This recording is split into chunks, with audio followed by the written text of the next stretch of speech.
Good evening, ladies and gentlemen. I'm Kosandras Boko-Kosandakopoulos, the chairwoman of Endeavour Greece, and it is my pleasure to welcome you all here tonight at this amazing place, the Hellenic Centre, at the 4th Greeking Out event in London.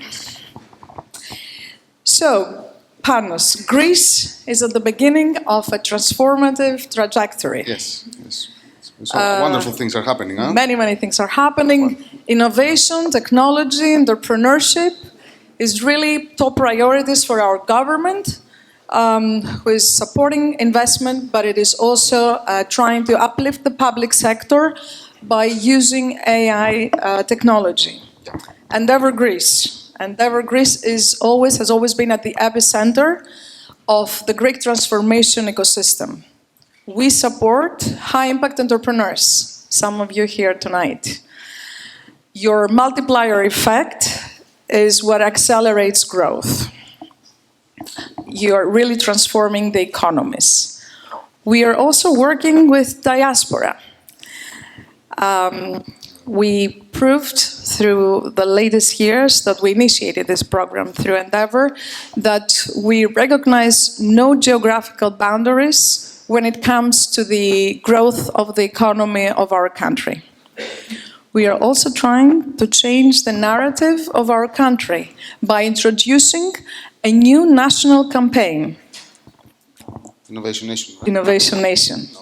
Innovation Nation, which basically tries to put Greece on the global map of innovation. We have a long way to go, but we have already started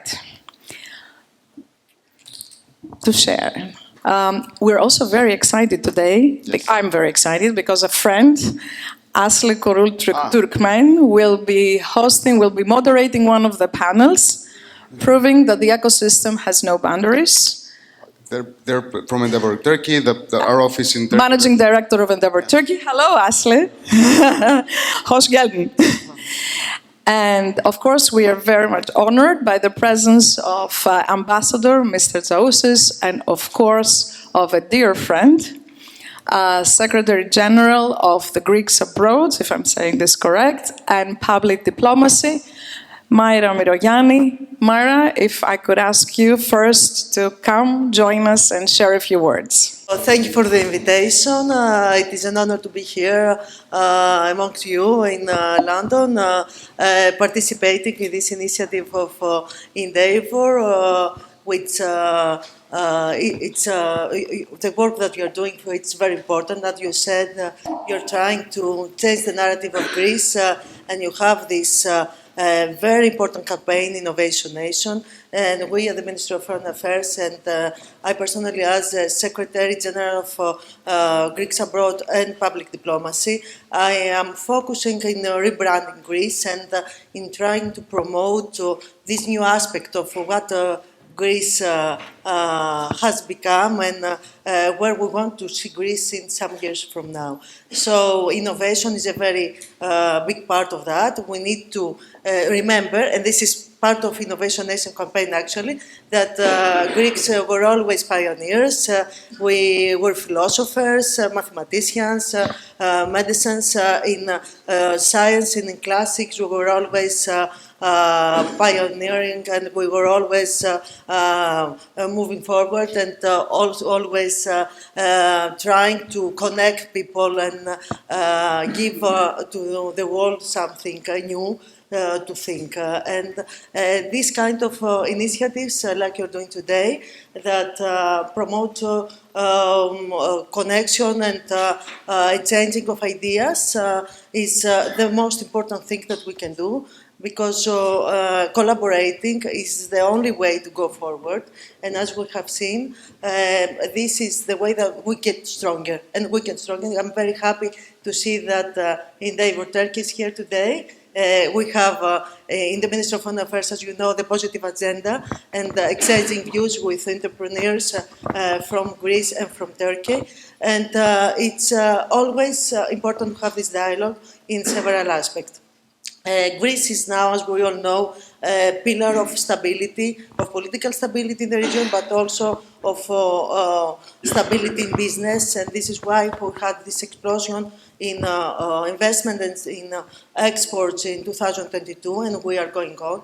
And this is very important, and this is why it's very important to have this kind of discussions today to see what we can do more, what we can do from here, and how we can all work together on that. So thank you again. Thank you, Constanza, Madam President of Endeavor.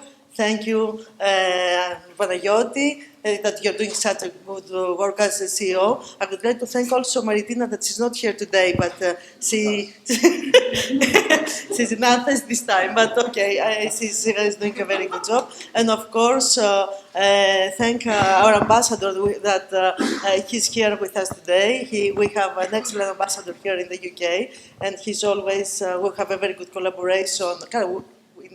We are the same, exactly. But okay, it's important to have him here as well. And thank you very much, all of you, for being here today, endorsing this initiative. Thank you. Thank you. Yes. Now I would like to ask His Excellency, the Ambassador of Greece to UK, Mr. Tsaούσης, to say a few words. Thank you, Mr. Tsaούσης. Thank you so much. Good evening to all. Thank you, Excellent Secretary General. I'm turning 56 tonight, as many of you already know. I kept it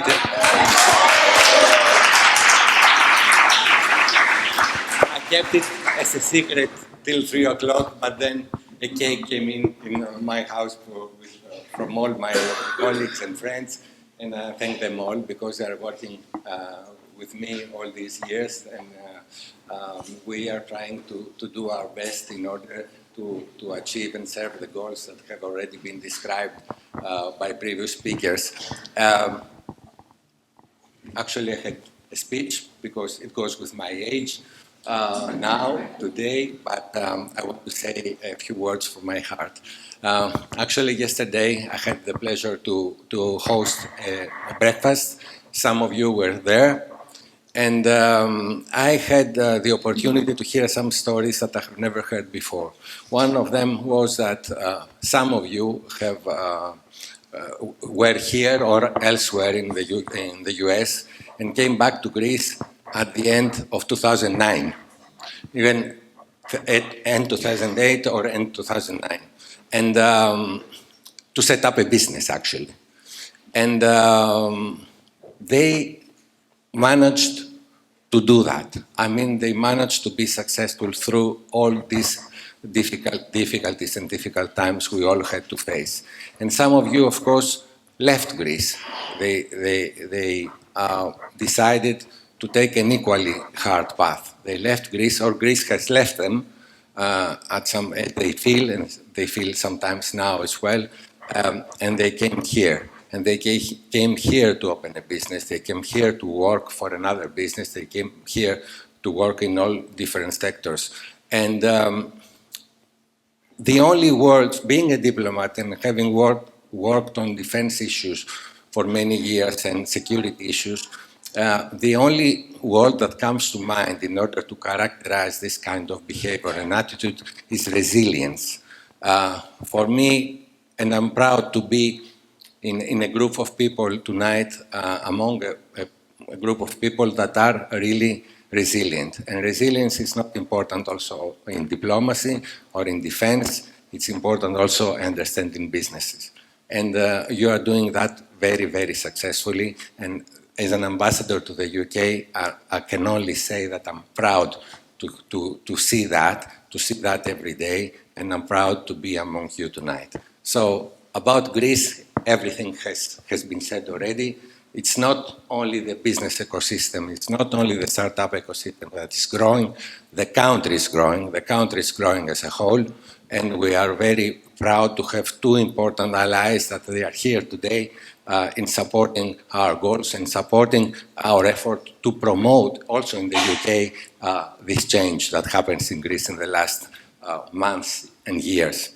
And these two allies are, of course, Endeavor Greece. Thank you very much, Mrs. Fako, the President, Thank you very much, Panagiotis, and of course the Secretary General and the Secretariat for Greek abroad and also of public diplomacy, who are constantly supporting these efforts, because these efforts are not only about creating business, are also about bringing together Greeks in a setting that can be successful, in a setting of solidarity, and in a setting of successful, as I said, entrepreneurship.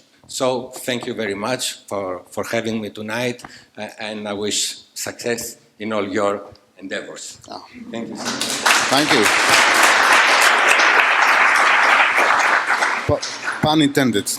Yeah, so I'm Panagiotis Karabenis. I'm the Managing Director of Endeavor's office in Greece. The heart of Endeavor. He's been doing everything.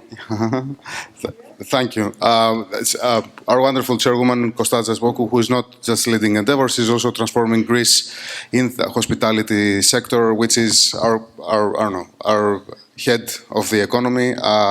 For those who don't know, Hilton, Costa Navarino, and all of these huge assets are led by this transformative family. So, while you're here, a couple of years ago, we asked Sifted to write a report on Greece. We were strongly convicted that what's happening in Greece, the world needs to know. Amazing founders, amazing ecosystem, but in all fairness, we need to build it as well, right? I mean, it's not going to happen from its own, right? And we wrote this report, which is, they called it, Sifted, you know probably, it's the UK tech runs, right? They called it Greeking Out, and we loved the title so much that we started doing events around it. And we said, okay, Sifted wrote a report about Greece, and they're probably promoting it all over the world, but we need to do the same job as well. Let's tour the world, let's do a series of events, let's call them Greeking Out, and put other city, right? Greeking Out in Dubai, Greeking Out in Singapore, Greeking Out in Boston. Greeking Out in London is now, I think, the fourth one. And this is what's happening. It's amazing, right? Because, first of all, in most cities is probably the most well-attended, the most, largest Greek events in the city, and we're introducing Greeks to each other, and communities grow and communities change, and that has become sort of like a habit, like an institution in these cities. And then we started working with the ambassadors, and we started understanding their challenges and how they connect with the Greek economy and how they connect with what's happening in Greece. And then, of course, we started bringing our entrepreneurs together with us, who represent best what's happening. It's not us, it's them, right? And then they join as speakers, and they, of course, have international supporters and investors, and they join as well. So what's now happening, it's, we have international events that are around Greece, but they're not just about Greece, right? They're about high-impact entrepreneurs elsewhere, from where Endeavor is focused, right? We believe that there's amazing entrepreneurs that can become world-class multipliers from all over the world. So we've designed an amazing program for you today, which is exactly that. Greeks and internationals who are in Greece, who are changing Greece, and this is perhaps the most, important message that you should take from that. For the first speech, we have perhaps one of the best founders that Greece has produced so far. It's Kostas Chalkias, founder of Mr. Labs. Where are you, Costa? Come join me. Let's learn more about Mr. Labs. Thank you.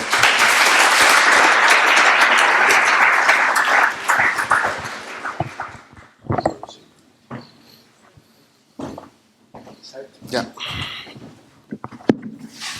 So, Costa,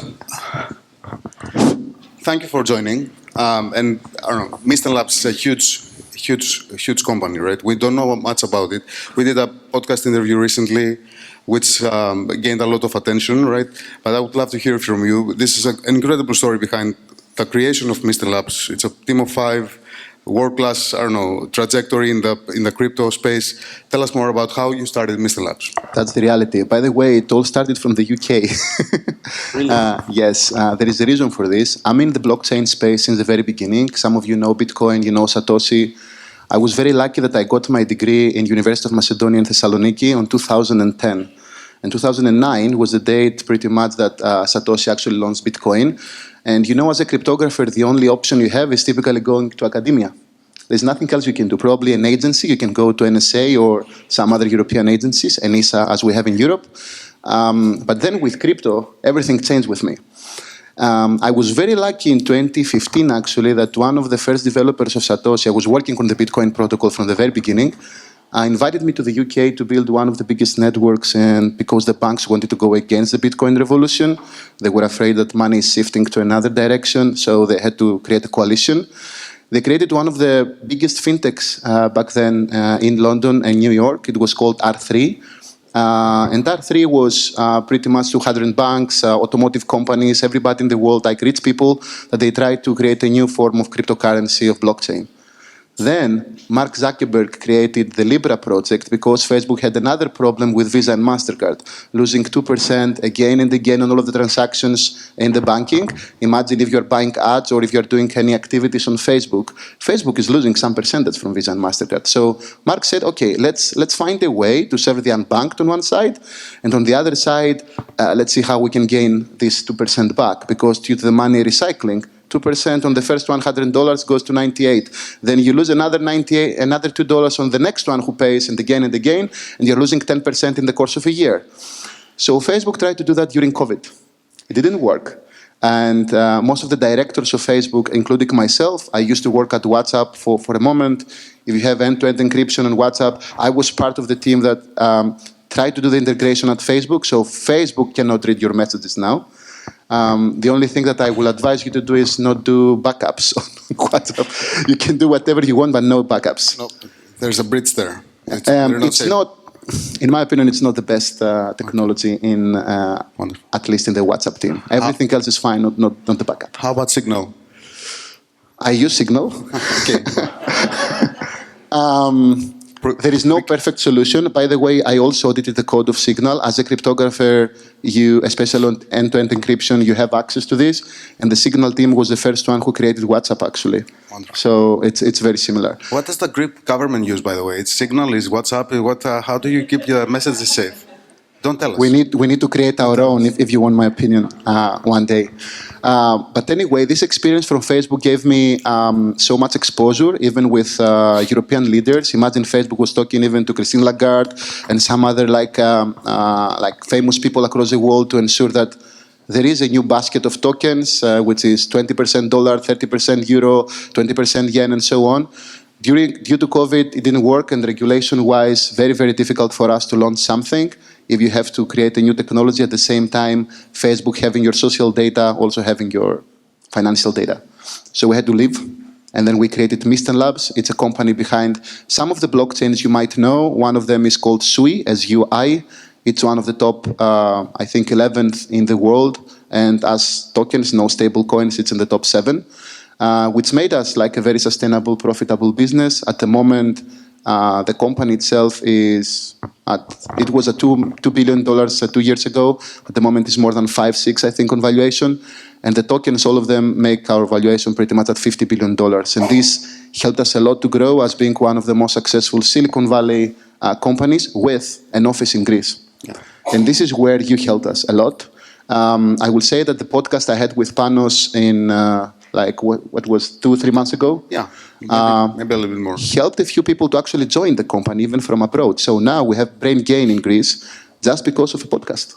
Yeah. And yes, it was a very good story, actually. It's called Outliers.gr. If you don't know it, it's like 40 or 50 interviews with people like Kostas. George is also. We've done one George together, and it's their stories, what they're trying to do, what's in their mind. So people fall in love with you guys because this podcast revealed exactly. The podcast was pretty much the best help we could have. Obviously, you pay for advertisement of job postings and everything. The reality is a good podcast can actually give you more people, especially if you advertise what is the benefits you're getting working with people from Silicon Valley. We have about, at the moment, 70, 80 PhD holders across the world, many of them from Stanford, Cornell, many from the Greek universities. You don't know it, but many cryptographers in the world are now coming from the Greek ecosystem. Yeah. Pretty much the top in the world, where I don't know why this is happening in this generation, where pretty much like the soccer team of 2004, But Greece has so much to offer in the cryptography and cybersecurity space that I'm personally surprised how a 10 million population and size country has all of this power. I don't know, maybe we're good at math. Something is happening here. We're definitely good at math, but maybe also good at conspiracies and, I don't know, hacking. Who knows? Who knows? I think the crisis also helped because many people turned into fintech. Yeah. We're also by far better at fintech than other countries because of the need. And blockchain was the obvious candidate at that time. But yeah, so we started in Greece by building one of the best hubs for innovation in Athens and Thessaloniki. At the moment, originally as a cost center. Now these people are like filing for patents, and we have about 10, 15 patents only coming from Greece. We have also a small team in the UK, like London has at least 10, 15 people, all of them very successful. So we're very connected between Palo Alto, the UK, Greece, and we have like a small team in GCC area, like United Arab Emirates, and also Japan and Korea. Wonderful. So you have the coin, and you're, okay, a Web3 cryptographer, type of, I don't know, founders. You created a coin, so people will take the coin and will know, you know, have the benefits of that coin and not bother you with the equity and you know, the strategy, and you do your work in the strategy, right? So coins, in my mind, and I don't know much about Web3 and cryptography and crypto. I'm assuming most of the audience here. In my mind, it's like stocks, right? The people have ownership of the technology. It's the same with stocks. They make money and they leave the founders and they leave the team to do their job alone and you know, without bothering them too much. But okay, the coin itself, I looked it up, it's almost 15 billion, $15 billion right now. That's much, how much value? The FDV is 40 billion, 40. It's crazy. It's a fully diluted market cap, yes. Crazy. It's a lot. All the Greek tech ecosystem in its entirety, it's less than 10 billion right now, which is crazy. And you've created, just with a coin, like 4 times that. But give us a sense of the business itself. Like, you've raised a ton of money with amazing investors there. What are you trying to achieve? What's the end game? What's the goal here? Something which was also a surprise for me at the very beginning. Most of the VCs in the world, we have Endeavor here as being one of the investors, right? Some others, especially in the US, they're also investing in crypto companies. One of them is Andreessen Horowitz, A16Z, as you might know. There are many others in the space. Sequoia doesn't do it like very often, but they still also invest in crypto. Most of them, they want tokens. They don't even care about stocks. Why? You understand why, right? Because you are IPO the next day. This is traded asset, and obviously you can actually sell your position very quickly than waiting for a company going into the IPO story and taking like many years. Yeah. But in our case, it was different because the team was coming from Facebook, and we had all of this support from the universities across the world, where they said, oh, this is a technical company now. These people had the opportunity to build, to support 2 billion users in the past. Some of them came from Google as well. So an extra 1 billion, there is a crossover between those two. But then they said, no, we want stocks in this situation. Why? Because you can change the infrastructure as well. It's not only the trading of the token. Yeah. And why this is important, right? Imagine now that you want to do a donation to, I don't know, Doctors Without Borders or Endeavor. Yes, Endeavor. Where is my money going?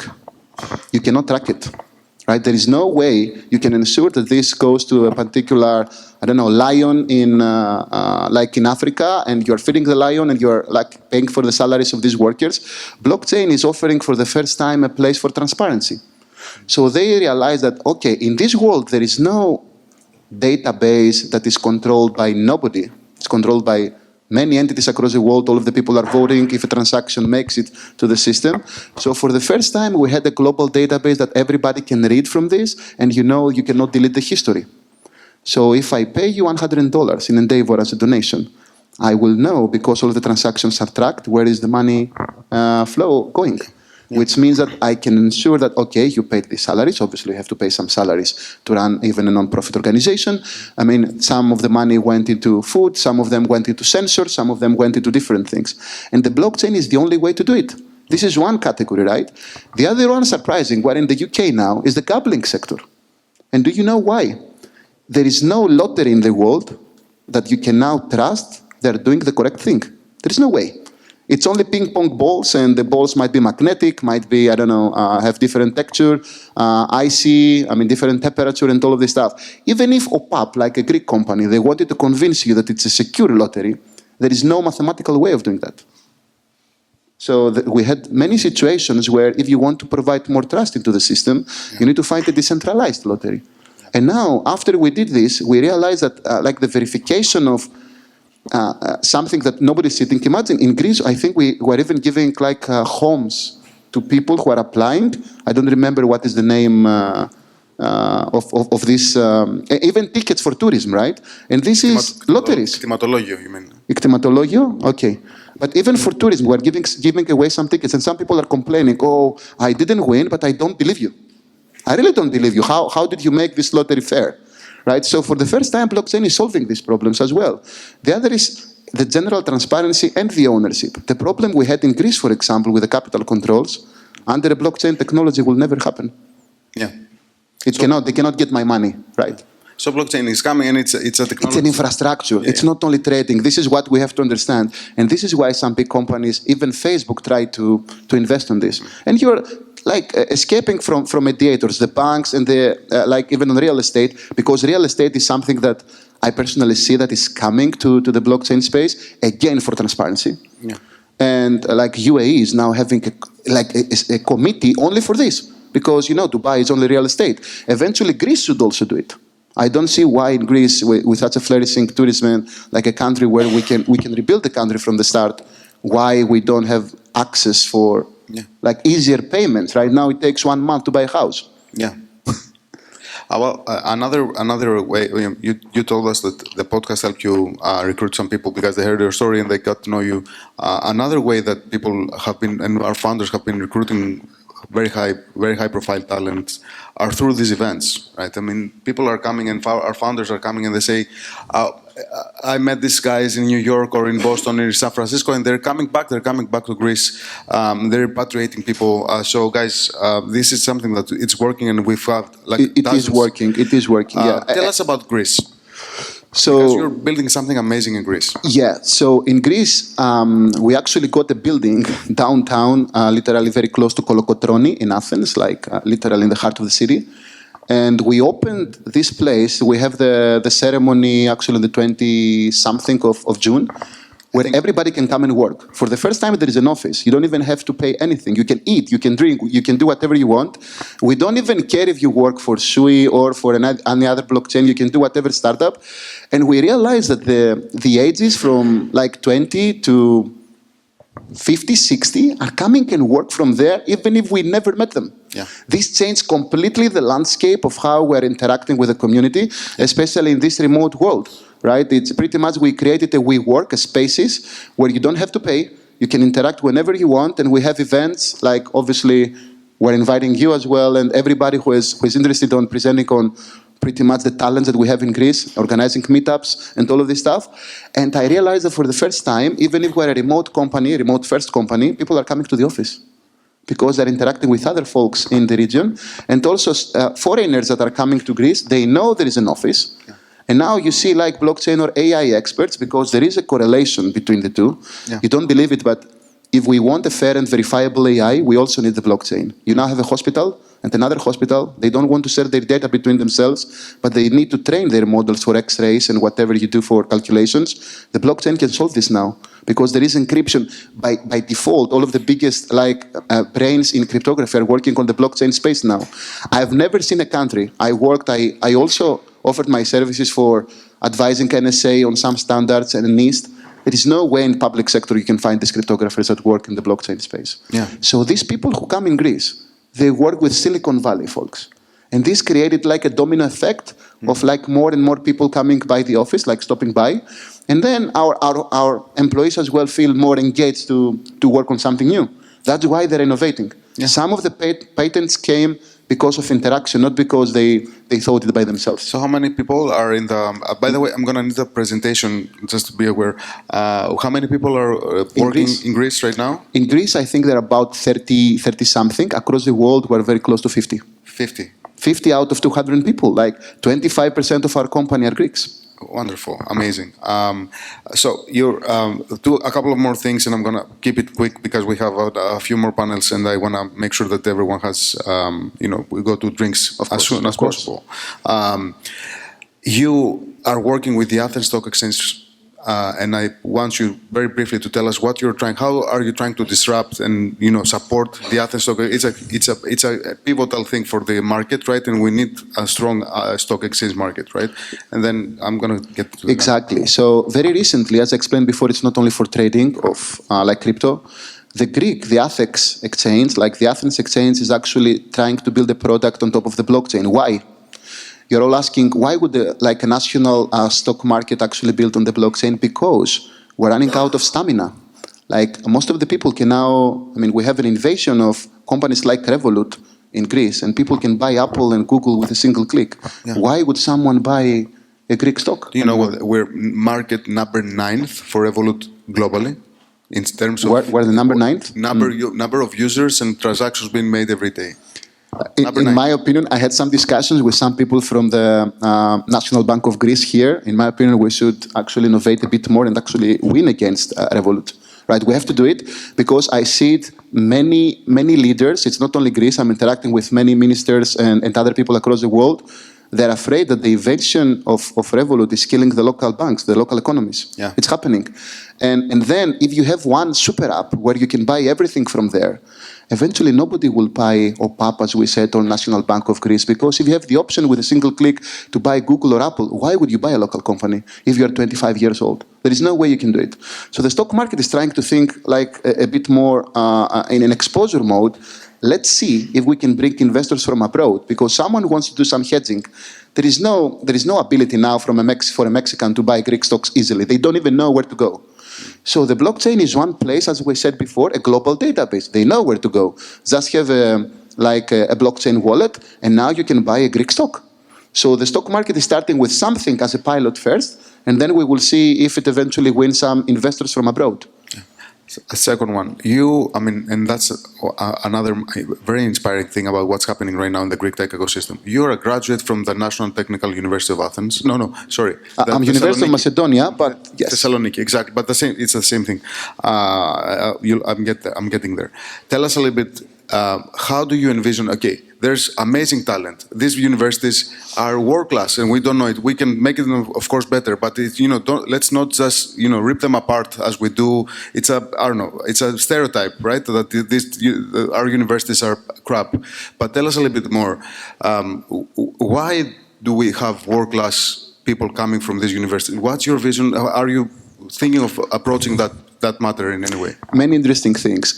In my opinion, it has to do, first, as a culture, we do have a tension, especially for the people who are studying, to be good at math. We're very good at math. Yeah. I'm telling you, there are like countries where they finish the third year high school and so on, and we know at least like three times the knowledge that they have. It's happening. I see it because I was also a professor in the University of Macedonia and some other universities outside. I'm also a professor in Dubai right now, by the way. How old are you? Eh? How old are you? How old? Yeah. I'm 42. Jesus Christ. So this starts, by the way, with the fact that as a culture, we're very good at knowledge, and we're coming from a place where there is history around this and all of this stuff. And I believe that our professors are actually really good. Now, exposure to data is what we're missing if we want our people to be engaged with more large-scale projects. This is the only thing that is missing in Greece, because for this one, you need money. Right? If you go and work, I used to live in Palo Alto for 6 years. If you see Stanford, Cornell, and all of these big universities, mostly they're higher in the rankings because there are like millions, even from donations. It's not only coming from the government, by the way, that you can see them flourishing because they have the best equipment, state-of-the-art access to the biggest companies in the world. This is what is missing. But the talent itself is there in Greece. We hired some of the best people, and imagine that we started as a solution engineering center. These are researchers now in Greece. I don't know, everybody is turning into innovation, which is so surprising to me, and I believe we cultivate this in the university. We still need to do some work. We need money for this stuff to happen. It's not like a magic wand and eventually we have the best unis. I don't know how like the government wants to work on this stuff, having by far more exposed like institutes, research institutes on top of what we're doing. But I realize that the top students are actually, because of the ethics as well that we have as culture as well, they're very focused on what they're doing and eventually they're delivering. It's not a coincidence that in many countries, you see in many big companies, that they have all of the like cultures of the world, but when there is a problem and you want someone to go outside the book, like outside of the box and eventually solve the solution, with high probability it's coming from our region. If it's not Greek, it's from the region there. Because we've learned how to adapt to new environments. Yeah. I believe this is cultural, by the way. Yeah, definitely. So you have the launch of the Greek office June 22, I think. 23rd, yes. 23rd. We're involved in the endeavor is a part of that launch where we'll be there with our community, with the speakers and everything. We're going to make sure that people know and get to learn this. Thank you, Panayot. And it's wonderful. Just to and you're growing and you're doing wonders and you're making the world safer and more transparent and more decentralized. And you go ahead and do that. We're behind you. What worries you? Like, just final question. What worries you? AI, war, macro, terrible things are happening. Is there something that worries you? With AI, I don't believe the society was ready for what we faced very recently with ChatGPT, Gemini, and all of this DeepSeek situation. I see many people running in two gears, in two speeds. There are people who know how to use AI, and all of the rest who don't do it, eventually they stay behind. Even on computer science, even Mark Zuckerberg made an announcement, I think a month ago. It's very difficult to see how you cannot fire like level 3 and level 4 engineers. Imagine people who just graduated from the uni, because the AI in most situations is doing better. So I'm not sure how we're going to avoid this. Obviously, we have to learn and teach AI from primary school. I don't see of any country being successful in the next generation if we don't have AI, even from kindergarten, I would say, but primary school at least. Some countries already started to have it as a prerequisite to be able to grow. Yeah. And this is something that if we invest properly, maybe we can win 5-6 years against the competition across the world. And who knows what will happen. Imagine now, we have drones that can fly. These drones can have solar panels. These drones can be smart. These drones can even have 3D printing ability. We almost created life. You can give birth. You can burn like calories by sun. You can fly. You can evolve. You can do everything, right? Imagine a drone can be a living organism now. It's possible, right? We're very, very close to this. You know, the Chinese started teaching AI in kindergarten. I think they started. 6-year-olds. They made it obligatory since like from September it starts. Right. Yes. And we had a very nice event with TechCrunch in Athens last week, and then the journalist made a quiz which I would like to repeat here. I mean, who agrees with teaching kindergartens AI? Can you please raise your hand? Primary school, not kindergarten. Who disagrees? Who disagrees with 6 years old learning AI? What about the rest? What do you think? What do you stand? People are thinking, I think, that it's a very difficult like concept. Okay, wonderful. There are many debates, even between myself and my wife, who is in the industry. It's very difficult to see how you can do it properly. It's tricky. I didn't raise my hand when I disagreed a little bit, but I don't know. To tell you the truth, in a global economy, I don't believe we can stand the competition if we don't do it. Culturally, I see where you're coming from, but I cannot imagine someone finishing the primary school and not knowing how to use the AI. Wonderful. Kostas Halkias, guys, he's... Thank you. So, please. Kostas recently, he was based in San Francisco, where he started his career, and he recently relocated to Athens. His family, and he's now between Athens and Dubai. He's building a team in Dubai. That's not just Kostas, rather. There is a lot of founders who are similar, and they're building Greek chapters. If you can have like a couple of slides, and so I'm going to need you downstairs here.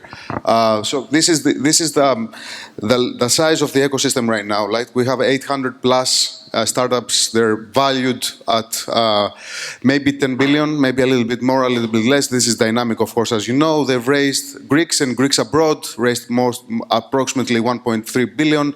That's going upwards. In 2024, everything, the VC funding and tech went downwards. So we're going a little bit against the stream. We have 3 companies valued at 3 billion, and so forth. The 12 exits to 120 rounds in 2023. It's 24 numbers, I think, right? But let's keep the. These are the founders who are right now the strongest founders, Greek founders of Greek origin in the world, right? And then you'll see Kostas Chalkias there. We priced him at 4 billion when I was doing this presentation. Anastas Germanidis, the founder of Runway, who, for those who don't know, Runway has a Greek founder, and Reflection AI has a Greek founder, and Tunic Pay, you'll hear from the co-founder, later on from my colleague Asle. Kozali, Epignosis, Cooks, Hack the Box, some of them are Greeks, some of them are diaspora Greeks. The most important thing is that they are all 100% right now either already operating in Greece, so they want to operate in Greece, they want to open up Greek chapters. Most of them are also graduates from Greek universities, which is the other extraordinary thing. Most of them have studied at least their undergrad in Greek universities. Okay. These are also amazing companies that have either acquired Greek startups or for some reason started operating in Greece, and they're growing, and they're doing more, and they're building global products. For example, just Meta, right? They acquired Acusonus, which was an audio and video editing company. They're building technology in how to edit videos and audio. And now, I'm not sure if you saw Instagram Edits, which is a new feature in Instagram. That was designed by the Greek team in Athens and Patra, right? So every single one of them, JP Morgan is building a financial center, a fintech innovation center in Athens. It's their 3rd one in the world. Pfizer has a huge innovation center in Thessaloniki, and amazing stories. Revolut, we are the number 9th country, and they're building, and they're now, since we're number 9 country, they're thinking of launching an entire department in Greece, and amazing things. Maybe some more? Let's see. Okay, and there's a few more things that are happening right now. There's a funding spring. Right, there's a lot of money right now in the ecosystem. There's almost 2 billion. You'll see Greek funds here today, right?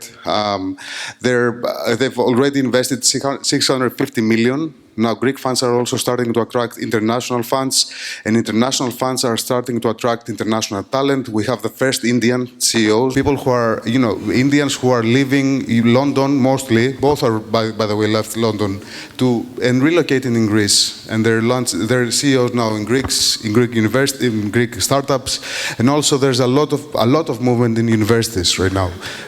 Professors from all over the world, Greek professors in the universities are outliers. Greece is the number 2 contributor in actual professors in the States. The first one is India, and then it's Greece. We have the largest population of professors in the States, right? These are going into, collaborations and institutes, and, we have Hellenic Institute of Advanced Studies, and Demokritos, and research centers, and Kostis Daskalakis has launched his own Archimedes Center in Athens. Amazing things are happening. Most importantly, we just launched, and we're shooting to build our own AI factory in Greece, which will make it perhaps the 5 or 6 AI factory in the world right now. So Greece is, pivoting, and we're leapfrogging. Maybe one more. Amazing Greeks all over the world. Part of our job is to recruit them, attract them, and onboard them in our revolution or renaissance, as some people said today. We were in another meeting earlier. A few guys, Theophanis Karaletzos is perhaps the strongest AI person we've met so far. He leads the Chan Zuckerberg AI strategy, so he reports to Mark Zuckerberg directly. Nico Bonacci, of course, Michel Duquers, the CEO of AB InBev, the biggest food company in the world. Amazing things. And that, I think, do I have anything else to say? No. Then it's Endeavor Greece, which is boring stuff. Eliso is my colleague, and she will take us through the rest of the journey. A couple of housekeeping things. First of all, where's Hellenic Tech Network? Where's the guy? Is here? Is anyone here? Where's the girl? So we do these events in collaboration with other Hellenic organizations. We don't go around the world and assume that there's not activity for Greeks there, right? I mean, on the contrary, right? We depend a lot on the ambassadors and the local ecosystems, the local communities. So we work with organizations all over the world, like Hellenic Tech Network. Do you want to say just 3 words or 4? 4 words. Okay, that's tough. I mean, that's an interview. So I'm Ioanna. We are from the Hellenic Tech Network.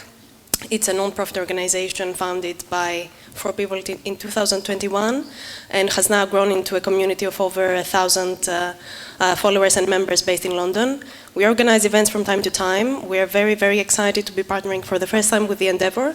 And now I'm a bit stressed, but with the time limit. But we do a lot of events. We collaborate a lot with the Hellenic Centre. And we focus on all aspects of the tech industry. We've done events on AI. We have a MedTech event coming up. And we will be excited to speak with all of you after the event. And thank you very much to Panagiotis and Deliso for including us. It's an amazing event and collaboration so far. Wonderful. That's wonderful. You really delivered. You really delivered. Thank you so much, and you're doing a fantastic job, and we're so happy to work with you. We're going to have a couple of more panels.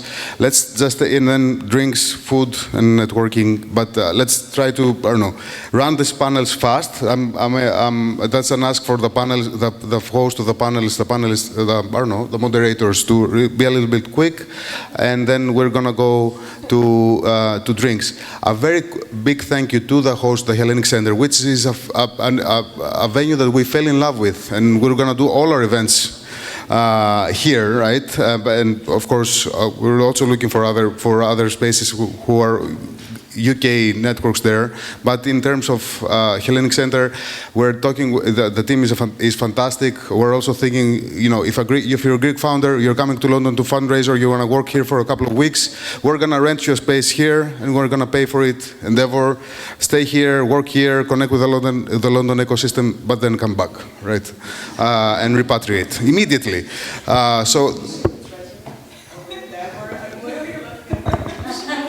Yes, please, give us money. Give us money to do so. Wonderful. Eliso, our head of our Scale-Up program, thank you so much. Take care. Sure. I would thank you, Panagiotis, and thank you, Kostas. So just to keep on time, I would like to invite on stage Eleni Bathianaki and Thomas Douzis. Eleni is the managing partner of Halcyon Equity Partners. She has more than 20 years experience in investment banking, private equity, and she's a long-time mentor of Endeavour. She has supported a lot of our founders. And Thomas is the founder of Ergon. Ergon started as a traditional line of products and now is a global concept. So they will talk a bit about Thomas' latest round, and I will give the microphone to Eleni. Thank you.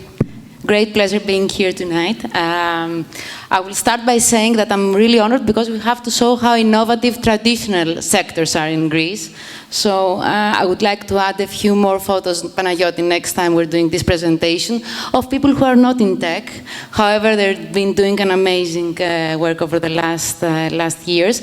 One more thing that I would like to reveal today is that I met Thomas back in 2020, February the 4th, and the person who actually introduced us is Alexis Pantazis, who is Endeavour Entrepreneur number 2. Endeavour Entrepreneur number 1 is Thomas, and I am Endeavour Mentor number 1. This is the position that I am claiming all the time.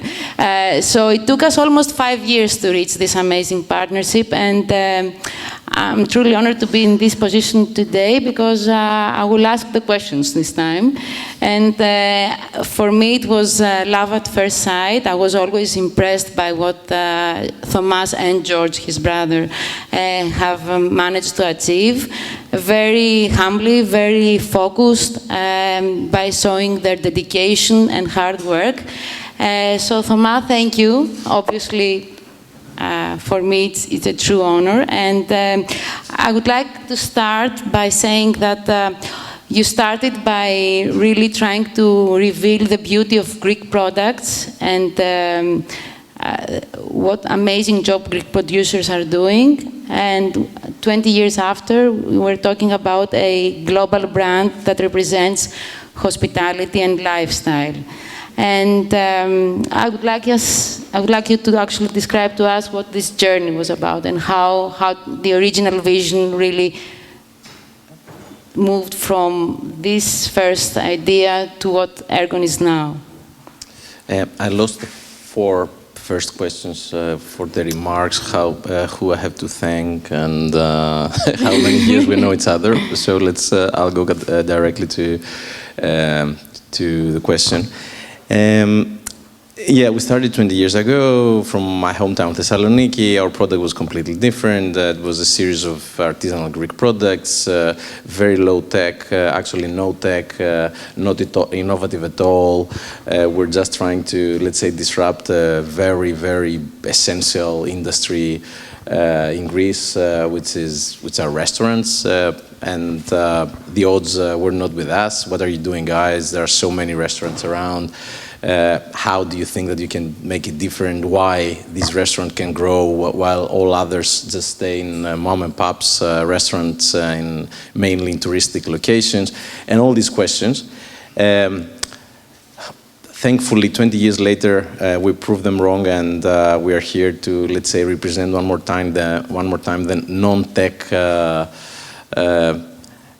let's say, growth story of Greece, and how this country can actually produce non-tech growing companies that are good enough, let's say, to grow further. The story of products is in my heart. This is what we're doing, but it's not about the products. It's about the story of pivoting, of, let's say, failing, of creating a roller coaster type of entrepreneurial journey. We had so many ups and so many downs that never actually failed enough to kill us, but failed up to a point that a pivot or a new product could create something more exciting, more profitable, more, let's say, now essential for our growth. So we started for products. That was 2004. We launched our first deli in our hometown Thessaloniki 2011. Our first restaurant a couple of months later in Sunny Resort. Then we came to London. We launched our first location next to Selfridges. It was in 2013. We came back to Greece in 2015 to launch our biggest store. At that time was the Ergon Agora, and 15 days later, capital controls happened in Greece. So we had this crazy story of trying to survive there. We moved back to London. We opened another location, and we launched the Ergon House, which in Athens, which is a hotel, along with a food hall and a great rooftop. That was a very pivotal moment because actually proved that a brand that started from something completely different transformed into a lifestyle hospitality company. 5 years fast forward, including COVID, Ergon is now proven, is a proven concept in 6 countries. We're mainly in Greece, but we have a presence in the UK, in Cyprus, and the Middle East, Doha, Qatar, Abu Dhabi, Dubai, and now Bahrain. So that's a roller coaster journey so far. No, it's amazing because there were so many lessons learned, and I guess Ergon is not obviously just about food. It's the whole storytelling experience. It's the culture, and I think there are a few factors that have played a key role: the authenticity, the relevance, being always there and trying to be innovative, and really the commitment to the experience that the client gets at the end of the day. And I'm wondering what really kept you focused on the root of this brand. I mean, scaling up has been a challenging, let's say, but very rewarding journey. But for you, what has been the main factor? It's like personal motives. Like it's play the game. So I don't think that you can be relevant without playing the game. So the game always changes. Factors are changing. Environment is changing. So you have to be at least relevant to the environment that you always are. And again, it's not about us and what we did and how we're going to transform from product company to hospitality company, but more of that we're committed when we first started not to fail. So we tried a lot. We were very disappointed so many times, but we kept going, having our soul there in order to succeed. So I think till now we don't feel secure enough, that we did it. Okay, we did it so far, but the journey is not finished. We have still a lot to prove and to grow, to make, to promote. And one of the very interesting discussions that we always have with Thomas is really the difference that you see from our side as investors, because we're not a VC, so essentially we cannot dream or understand an idea, but we have something very solid in front of us. And at the same time, the entrepreneurs, they have already done a huge journey. They have already shown their commitment. So it's a different perspective in terms of how they approach funding. So they will not knock at your door asking for funds, but rather they will have to make a very solid and true decision on what time they really want to introduce to their cap table a financial investor or generally an investor. And to that point, I think, Thomas, it would be interesting to tell us, when did you realize that it's time for you to move from a 100% family-owned business to something that, team up with a financial investor? I do remember actually being here last year when you were giving this presentation, and obviously we were still negotiating, and I was here to, again, try to be close to Thomas and understand his view and his vision. So what was this point that you said, okay, now it's time for me to open up and introduce an investor in the company structure? All those years in Endeavor, I've been to so many events, listening to tech companies that are growing, raising capital, raising more capital, and then exiting. It's a process for tech companies. That's the process, actually. I'm not sure if there is any tech company, but I'm not the most relevant guy here to tell us that, they bootstrapped from the beginning and then they finished by exiting with an IPO. So during this process, their covenants, their governance, everything goes through funding. And they're looking for investors, like seed investors that they have saying in the company, and they go up to, let's say, more institutional the more they grow. But for us, the family-owned, starting from zero, actually real company that anybody can just start a restaurant next door and grow further, funding is more of a partnership than actual funding. So we were not looking for investors, and I'm not bragging that we were a rich company, but at least we're a profitable company since the beginning. We never need actually money to grow, so we were looking for partner. We're looking for partners that can take us to the next level, to feel personally that we put a timestamp in our journey, that somebody actually evaluated our effort and our company at a certain point and a certain valuation. And with this, I don't even want to say that the word capital, because it comes second. And as we discussed many times, and that's the thing that most founders discuss, and I can tell you this, that most founders, that they don't actually need money to live. They only discuss about personalities behind the money that they raise. So they actually in a peer-to-peer conversation, always is, how is he? Is he very intrusive?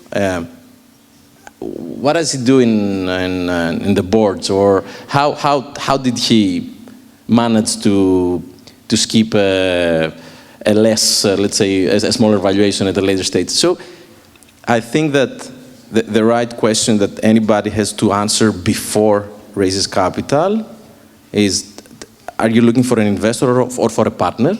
And there are completely different institutions and persons that you can they can help you fulfill this, check this box anyway. So just to give a sentence out of this is, we decided to raise capital because we thought that is part of the process of getting bigger and securing, let's say, our growth further. And the answer to who is to someone that I feel that can be partner with me, and more than an investor. So I'm not now. It's very recently that we partnered, but and when you first told me, and that's really out of context, but when you said, okay, let's have a board meeting, I told you, let's have as many board meetings as you want, but I prefer to have a WhatsApp like every week or every day, whenever we feel, in order to be aligned with the pace of what's going on. And that's the most important thing for me. And I guess the fact that we met 5 years ago and it took us literally 2 years to partner up, so I have to disclose this as well, it shows that at the end of the day, no, but you're slow, that I have stamina to stay here. Yeah. But no, seriously, that obviously Ergon was not in need of growth capital. It's a very profitable and cash flow generative company. It was all about understanding the vision, being able to support the team, building a roadmap for growth together. And as Thomas said, I think our job is very personal at the end of the day because it has to do with people. I mean, our first criteria is the management teams and the founders, and I think the same thing applies from an investor's point of view. You need to have this right chemistry in order to be able to work together. Yeah, the main, I think that a fellow founder once told me last year actually, thank God you didn't have a private equity, an investor, I don't want to criticize the structure of the fund, an investor who pushed you to replicate your mistakes. So that's the whole thing. You need also a point that you feel ready, that you can actually grow. Because imagine having a fund that would push us to grow further 14 years ago when we had business units that were failing.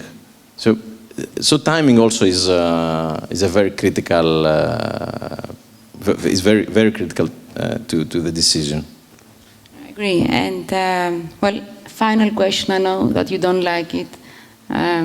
We've discussed a number of times, and it was quite funny when we were finalizing our shareholders' agreement. We had to reach this point where it was about business plan and strategy.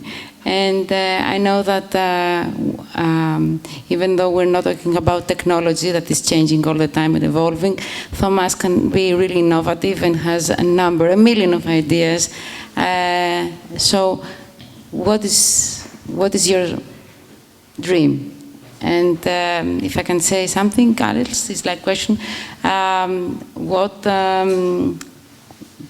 keeps you awake or away from this dream? Okay, the dream is the dream that I had when we started is to become this like a global Greek-inspired lifestyle company. That's it. I mean, it's so clear and easy, and we are going towards this direction without challenging the tools that we have during the time. It's maybe it's like a product line, maybe it's like a restaurant, it's a deli, it's a hotel, it's a food hall, it's maybe whatever, a yacht, a ship, a cooking class.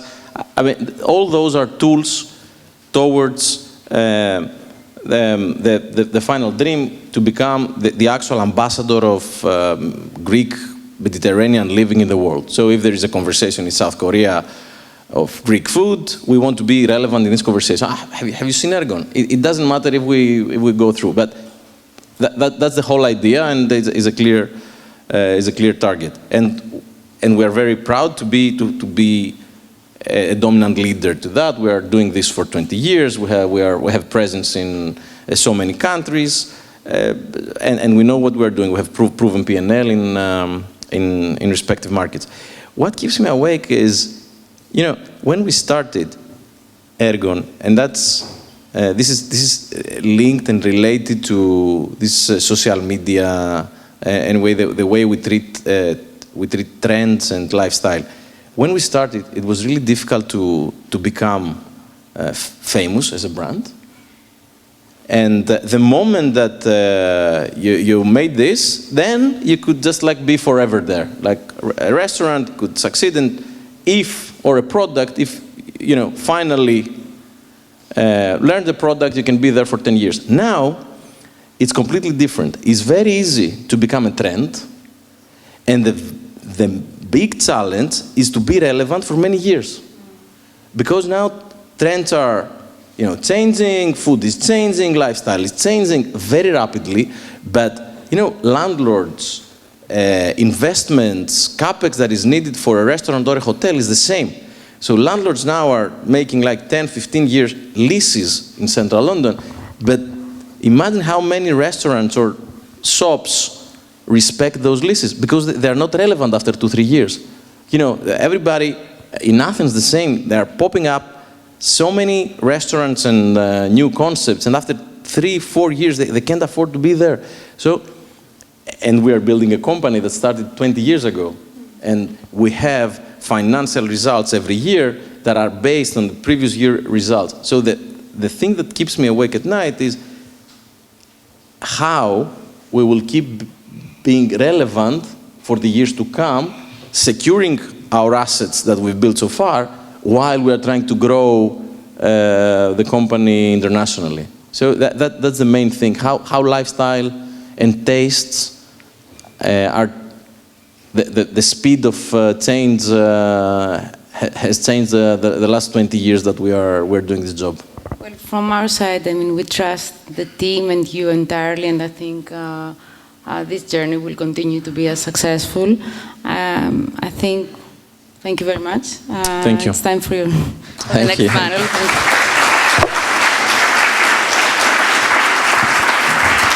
Thank you, Eleni. Thank you, Thoma. Now I want to introduce, I think, our most international panel. I would like to invite here Asli. Asli Kurul Turkmen is the Managing Director of Endeavor Turkey. I think I pronounced it right. Perfect. And now I would like to invite here Melih Ödemiş. He's the co-founder of Sette, one of Turkey's first... Oh, no, it's fine. One of Turkey's first and most successful exits. Socrates Papafloratos is the founder of Newman, serial entrepreneur. Newman is one of the largest digital health platforms. And I want to invite Nico Parawit from TunicPay. He's the co-founder of TunicPay, and he previously led also Kasai, one of Latin America's most successful hospitality companies. I will give the word to Asli, and looking forward to hearing you. Hi everyone, very, very happy to be here.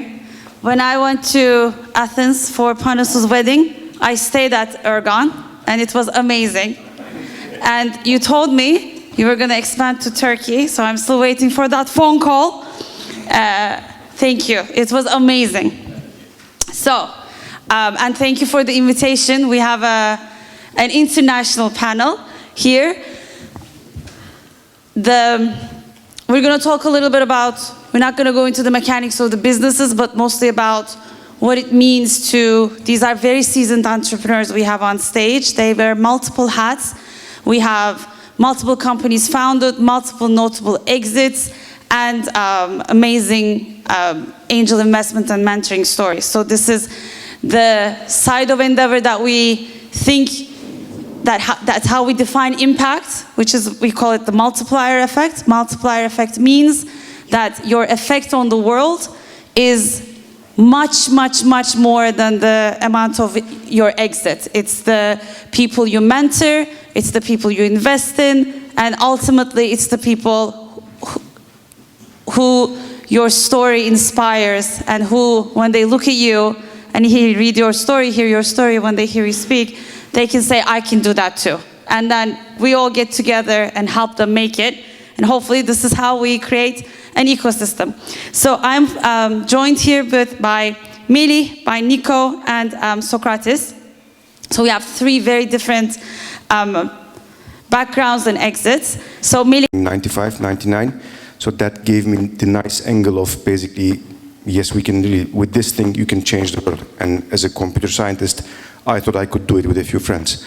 That was my early motivation, but we were crushed by the facts because economy was not doing well, internet was not growing enough, market was not picking up, etc. And I was still living with my mom and sister at home until I was 29. So it's not fun. But then things started to change and market started to grow, etc. But all along the way, we really felt very alone, lonely. That's the very true fact about being an entrepreneur. That's you're alone. That's why when Endeavor comes into the game, where basically they tell you that they want to help you and you will become a part of a wider family and network, that really changed the game. That's why when we heard of Endeavor and we were selected into Endeavor, and I remember when I went to the first Endeavor Entrepreneur Summit in 2007 in Miami, I couldn't believe my eyes because there were 200 entrepreneurs from all over the world. Like, I found my people. Yes, exactly. I said, exactly, this is my tribe. And then we came back and we were super energized and we simply pushed on, and that's how EMX is second, let's say 2.0, expanding into the rest of the world, becoming a really, back then we didn't have unicorns, but half a unicorn, let's say, after a few years, and selling the company, creating the big exit. It was a 15-year-old, very long journey, and we had no mentors, no early stage investors, no angel investors, etc. It was a very long, tough, difficult journey. So when we had the power, experience, network to help other young entrepreneurs, we felt that that's kind of that was our duty and natural thing to go back and do it. That's how I started to invest, help, mentor other entrepreneurs, because that's what I knew, and that's really when I felt good about it, because I felt I was helping others, and I really felt good. And occasionally, along the way, kind of I built up my muscle of investing, and I happened to also pick some good entrepreneurs along the way. So when I speak to your co-founder, he lives in Istanbul, so we go on stage together a lot. He always says, Yemek Sepeti Delivery Hero deal was a $600 million exit, which was unheard of until that day in Turkey. But he says, if I knew what I know now, we would have bought Delivery Hero. Of course. Because definitely. The fundamentals of Yemek Sepeti were so amazing, but he always says, we were limited in our vision because that's all we knew. So can you talk a little bit about that? And when I come back to you, I want to talk about what you're doing differently second time around, because you had your first exits already. And how is that shaping, sort of when you talk to entrepreneurs, how is that shaping your reaction to them? And how do they think big enough, do you think, now? Yeah, perfect. I mean, yes, I think first of all, in all the, like both in Turkish ecosystem, Greek ecosystem, Mexican ecosystem, etc., these didn't exist 20 years ago or 15 years ago. I mean, Endeavor has a big role in kind of really creating these, helping these networks, ecosystems to come together.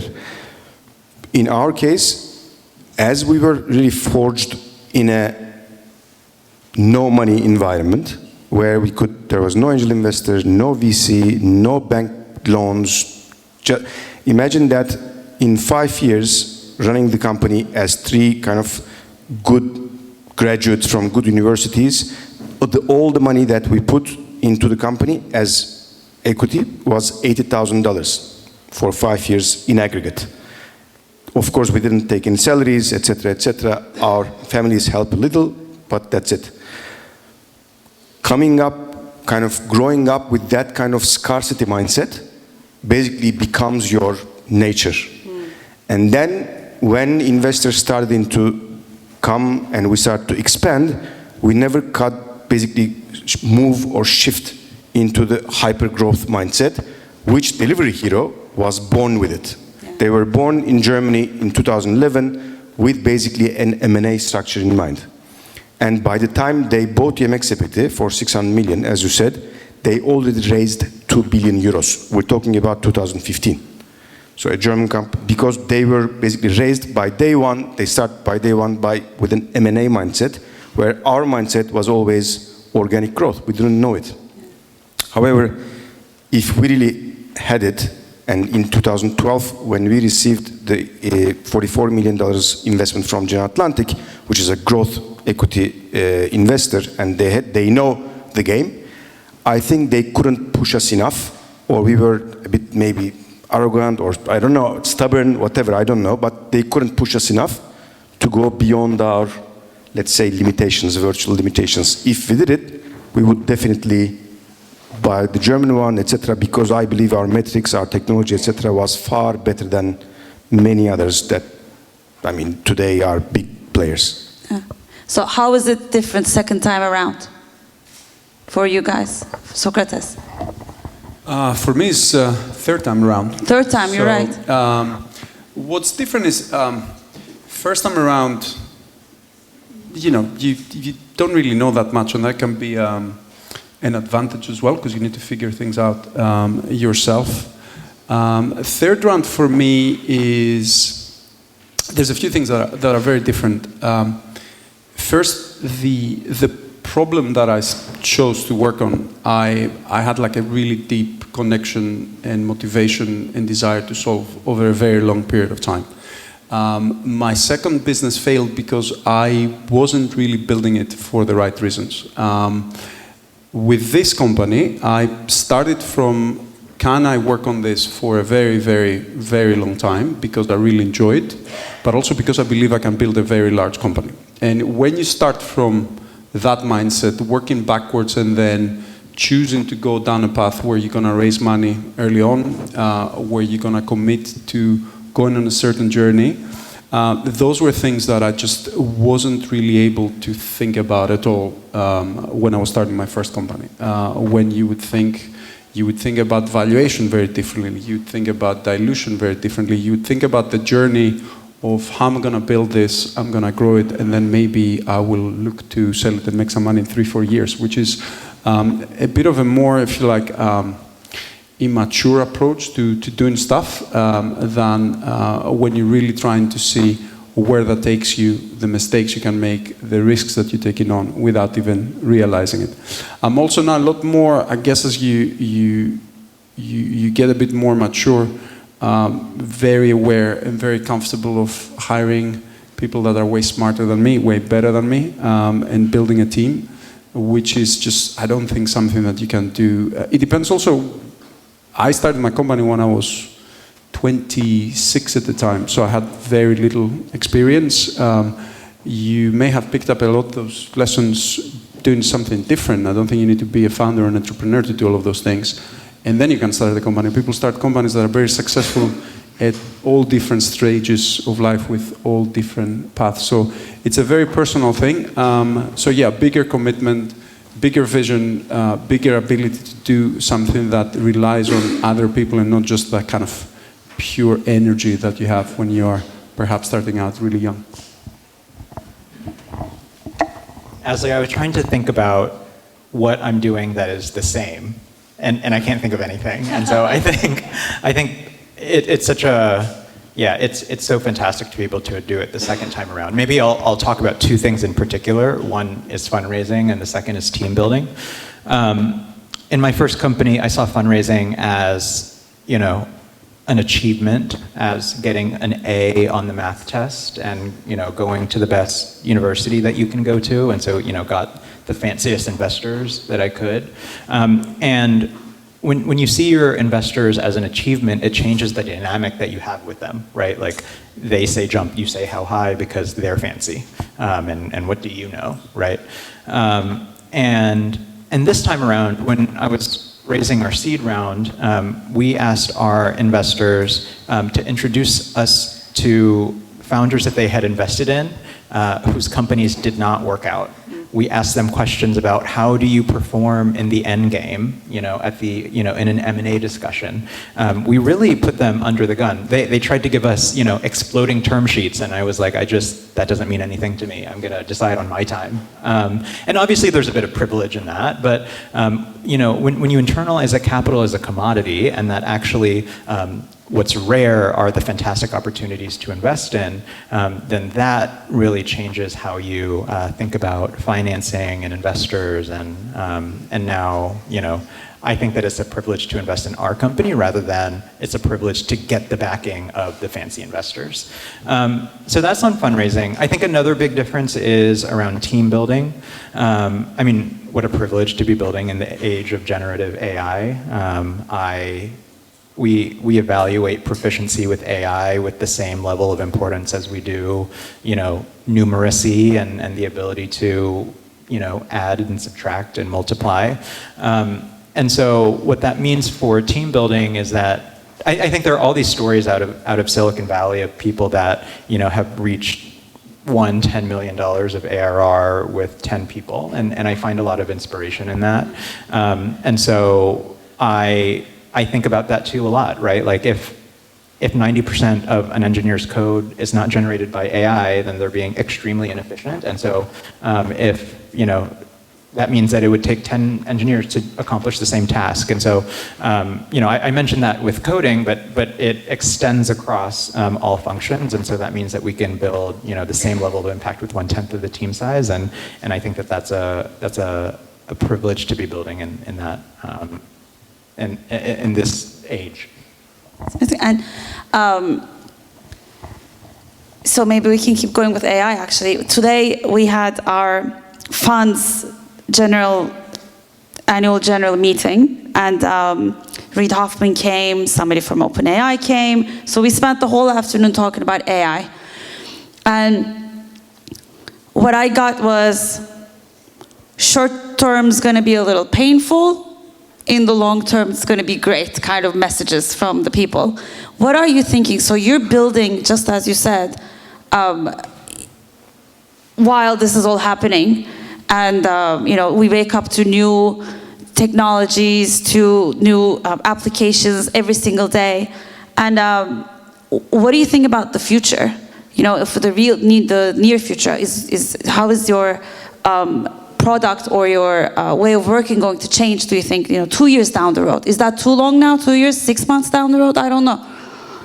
Well, the technology that's changing right now the fastest is agentic AI, right? And so we're trying to embed agentic AI everywhere in our company, meaning that, if previously to push a feature would have required a product manager, 3 engineers, and a product designer, what of that can be abstracted away by agents just like doing their own stuff, right?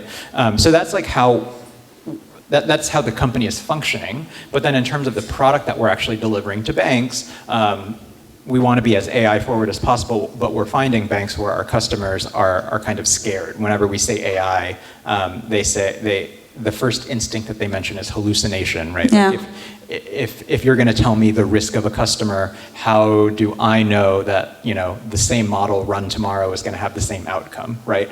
And so I think that the limiting factor of AI is going to be less how fast technology can be developed, but more how the large enterprises who are ultimately the big customers are willing to adopt it. Mm-hmm. How are you? So we also have a B2B perspective and a B2C perspective, and you're in the most regulated sector possible, working with the behemoths, of the industry, and mostly B2C, and it's about getting people to adopt. And how are you incorporating AI into the product in both the customer-facing side and the non-customer-facing side? So we are a healthcare company. So we work with patients. We have clinicians, and of course we have the technology that drives all that. So we are applying and we're AI across all layers of our product and our organization. So we apply AI at the engagement layer with the patient, and we work in healthcare, so we invest a lot in the infrastructure that enables us to do that safely, but also efficiently and accurately for the patient. We're very careful not to step into clinical advice. We're trying to, which is part of the work itself. And that is, I don't know, about 10 years, 2 years for sure. In 5 years, the way we experience health will be unrecognizable to the way that it was 5 years ago. And AI will play a core role in doing that, and I think it's the biggest driver in transforming our relationship to ourselves, our bodies, our overall health. We're also applying it at the back end and the efficiencies that our clinicians, nurses, operators can experience. We're applying it at customer care. We're building things there ourselves. We're using tools that exist. And then finally, we're going through an internal AI transformation as well when it comes to efficiencies. And there will be companies that do this. There will be companies that are able to figure out the value that data has in this completely new way of figuring out everything that you build. And then there will be companies that don't, and they will need to find something. Those companies will be the ones that either have really hard assets like this building, the hospital down the road, and everything else I think will be abstracted away, which is exciting. Wow. And also, when you project it out, also one of the things that you can't really see exactly how it's going to play out. But yeah, it is exciting. Melih, do you get the itch? As you sit and watch everything that's happening, are you getting a little, oh, should I go back in the game? I always have it, you know. I always have it, but you know, it's a big hassle. So I mean, whenever I have so many commitments now that I've invested in so many companies, and I have no one to delegate all these things. I am working with I have a kind of loose team. And trying to delegate things and maybe look what I can do really, what else. But the pace of change, I was a CTO myself for 15 years. And even for me, after 10 years of living the CTO role, now it's like I'm like, I don't know how to read and write. It's almost at that level. And you're a hands-on investor. I mean, I know from Hande, founder of Insider, that at every round and at every issue, you're her first phone call, so much so that she kind of didn't let you exit in the previous rounds, you know, she was like, I need you. So this is for both of you. So Greece and Turkey, I think are similar in that we say goodbye to, I don't want to use the word lose, but we say goodbye to a lot of people, you know?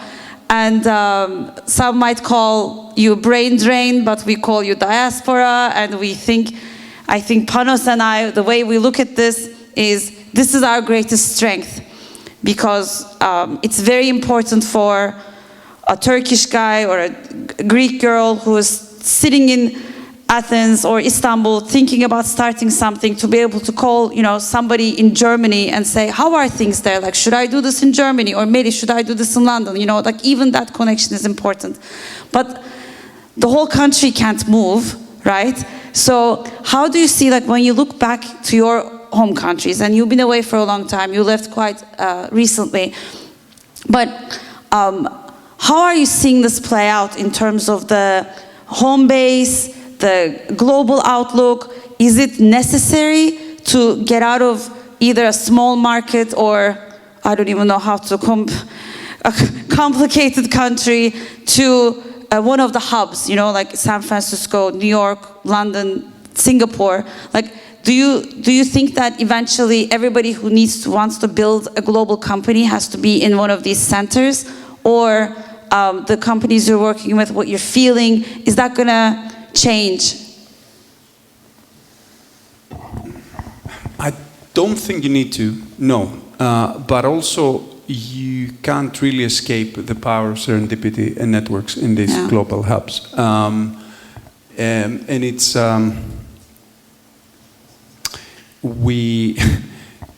you see it in relationships. Like we did a deal of like a credit facility last year, and I don't think that made the difference that we closed the deal. Actually did, because the person that we ended up doing it with, I happened to see quite often in Malibu, in the neighborhood. And it was almost that we were going to miss each other through some details or some kind of timing. I can't remember the exact details. But they were part of the process because of that, for example. Just to give you a really simple example, the network, the people that you can find, the people that you can hire, the money that you can raise and everything else. Having said all that, there's never been a better opportunity to build globally from anywhere you are. We have 18 people in Greece already, and we're investing and we're doubling down the team there across all different disciplines. So if you want to go to San Francisco or come to London, that is what you should do, and it's a very personal choice. And also we have a massive winner bias, right? Confirmation bias from all the people that succeeded there. If you find traction and you build and you start there, you see countless examples now of companies that are super successful. So it so much depends on stage in life, motivation, and what drives you. But those kind of, if you like, rules and principles are a little bit outdated right now. Yeah, right. Borders also. If we had our way, it would be different. Yes, definitely. No, I mean, in my case, the reason why I came here wasn't, unfortunately, the serendipity of the beauty of the hub, but the chaos back at home. So, and it still, unfortunately, continues, as we all know. When it all started, like people started to leave Istanbul, Turkey, because of for political things, economic things, etc., I was quite pessimistic about it because we saw as a brain drain. But I immediately thought of it the other way, which is the diaspora. Turkey had a diaspora in Europe, but it was more from 70s, 80s with blue-collar workers. But we didn't have the white-collar, educated, talented, etc. diaspora. And in the last 10, 15 years, now we have it. We have it all across Europe, US, Canada, etc., etc., which makes actually the whole ecosystem bigger and stronger. So, but of course, we need more stability at home to really let the real ecosystem, the real hub, grow, and that needs more freedom.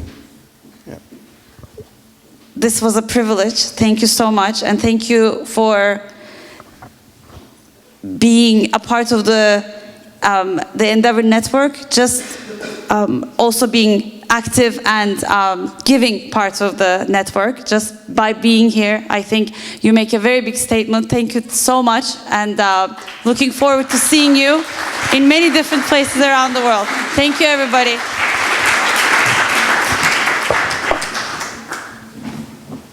Thank you so much, Ashley. Thank you, everyone. So our final panel of the night, we want to finish on a high note. I want to invite here Nick Aliagopoulos, partner at Big Pie, one of the most experienced investors among Greece and Greek diaspora. And together with him, I want to invite Fanny Skoutouvelis, founder of Pandas, Martin Mahler, founder of Astrato, and Michalis Papadakis, founder at Brainomics. We're looking forward to this conversation, and I'm passing over to Nick. So, thank you very much, everyone. Thank you very much for being here. Endeavor, a big thank you for the invitation. And thanks to everyone for being here so late. It's quite late. And it gives us a lot of energy to see the room still full. So we understand we're the last thing that separates everyone from the drinks. We're going to try to be on time. So indeed, I'm Nick. I'm a partner at Big Pie Ventures. With Big Pie, we're a venture capital fund based in Athens.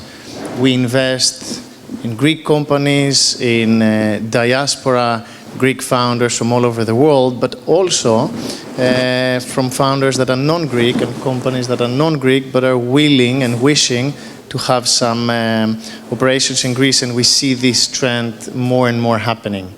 We invest in early stage between 1 and 4 million, and since we've identified that there's a big gap on the later stage, really soon we will be able to announce a later stage fund as well, to be able to support companies in the later stages of their journey.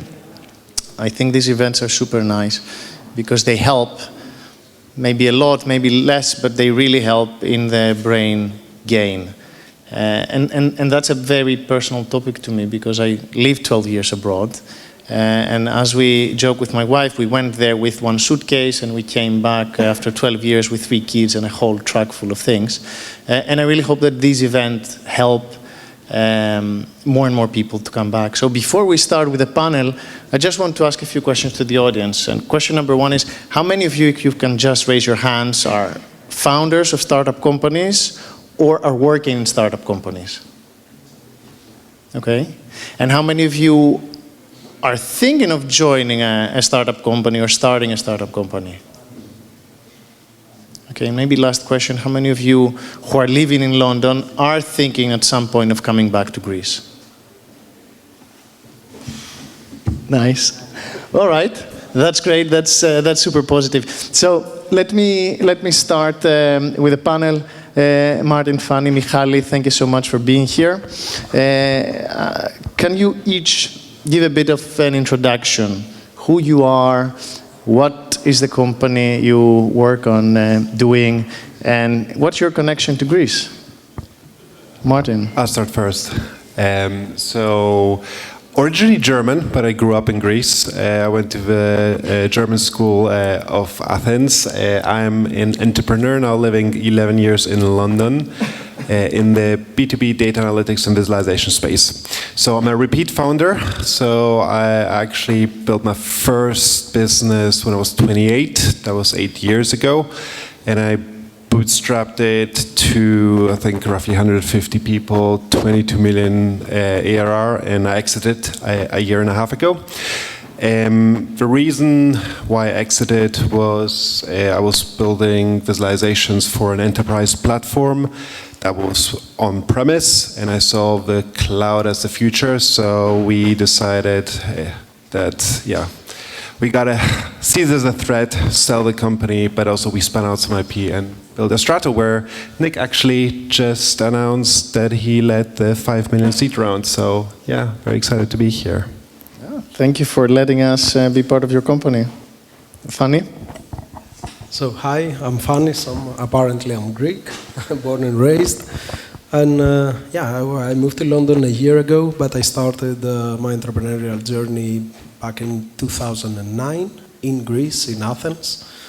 So I dropped out from school, computer engineering in background, and back then Athens and Greece is nothing like the infrastructure for tech and the ecosystem that we have now. Everything was like completely bootstrapped.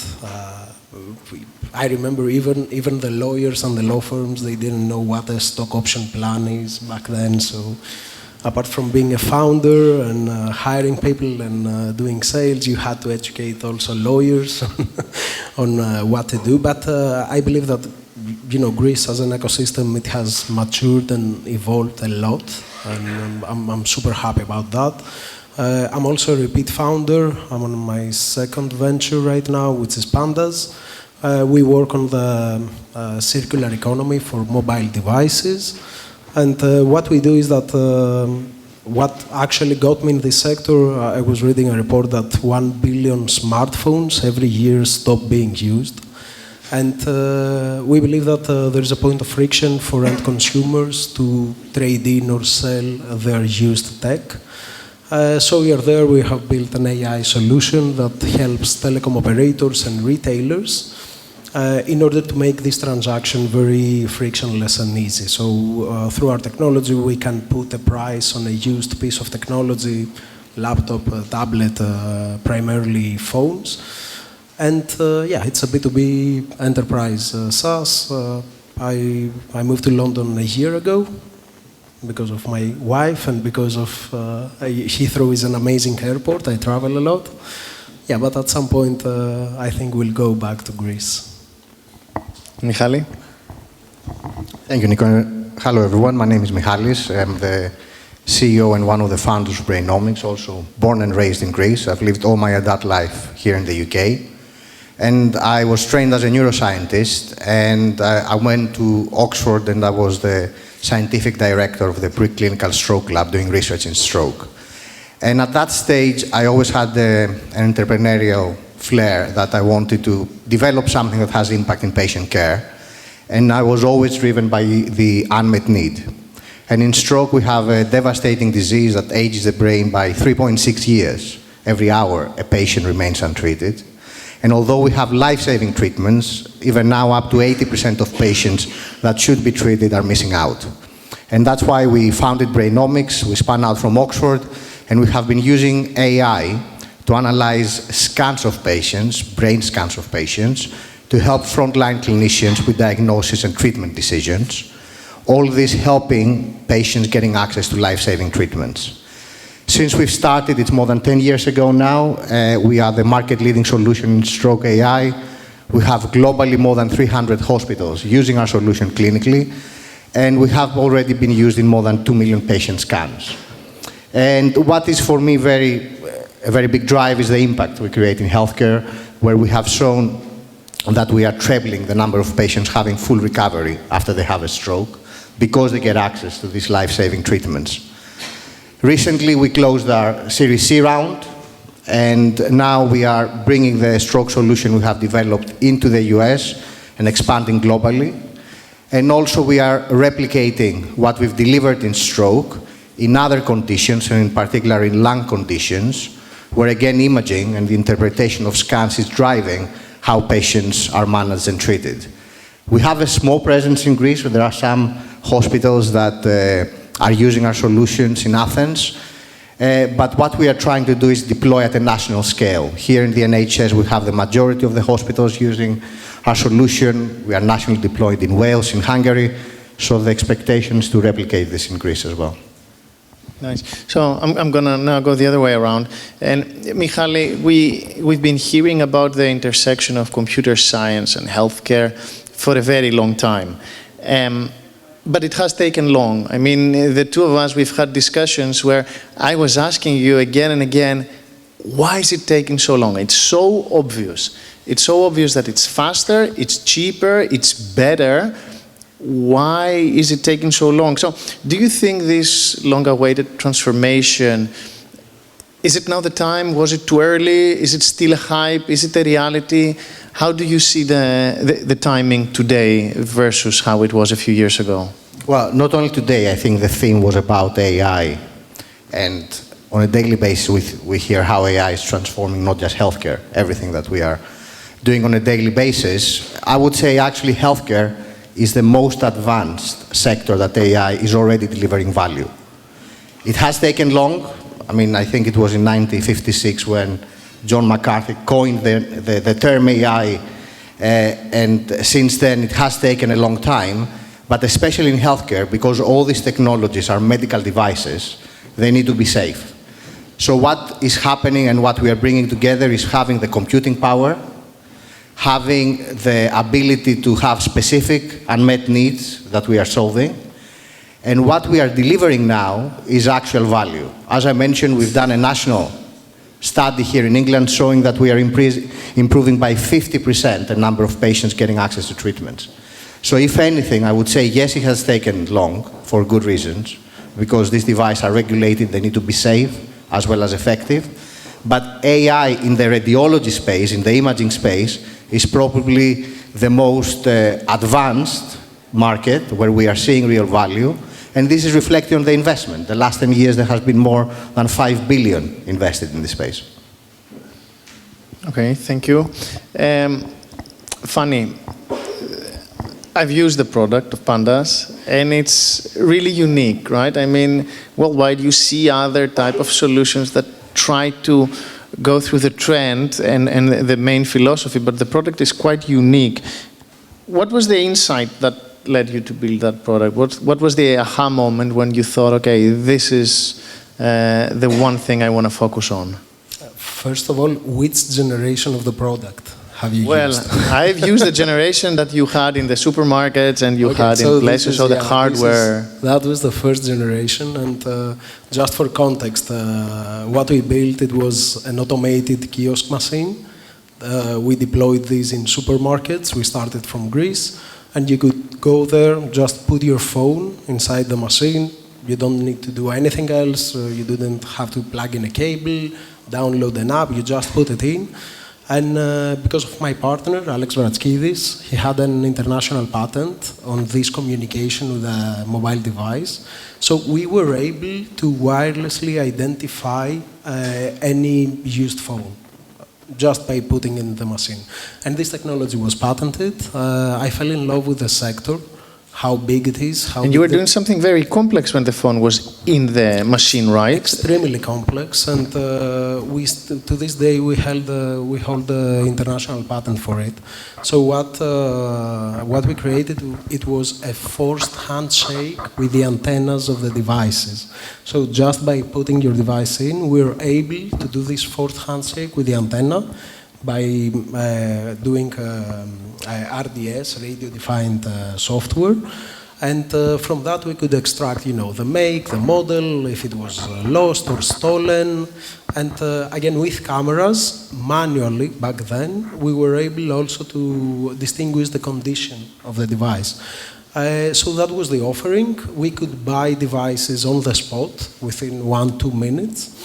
And when I launched Pandas, it was called Green Panda back then, the business model was direct to consumer. So we'd have deals with retailers, deploy the ATMs, the kiosks, and we would drive consumers to go there and just sell their tech. We pivoted very fast because driving consumers and building a consumer brand is extremely hard, extremely hard. So when we had the first contract with an electronics retailer, we saw our numbers going like 10x. We pivoted 6 months later. We turned it into, we managed to miniaturize the technology. So we introduced Pandas version 2, which is a very small robotic grading machine. And hardware is fucking hard, first of all. If you don't have access to good capital, raise tens of millions from the get-go, I would advise not to go down that route. But for us, we managed to do it quite efficiently. We built hundreds of these units, Gen 1 and Gen 2. And by deploying our micro robots to telecom operator stores or retailers, we did for the past 3 years, it was data labeling. So these hardware units gave us access to tens of thousands of consumers go and trying to, or selling their device.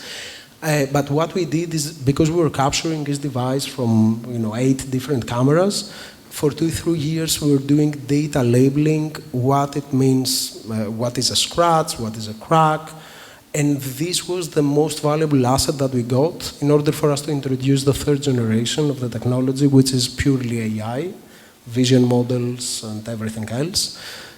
So now the 3rd gen of the solution is just an iPad or another phone, and you just go in front of a tablet, you move your device, and we are able to identify everything, the phone, the model, the condition, and again, we put a price on it within 60 seconds.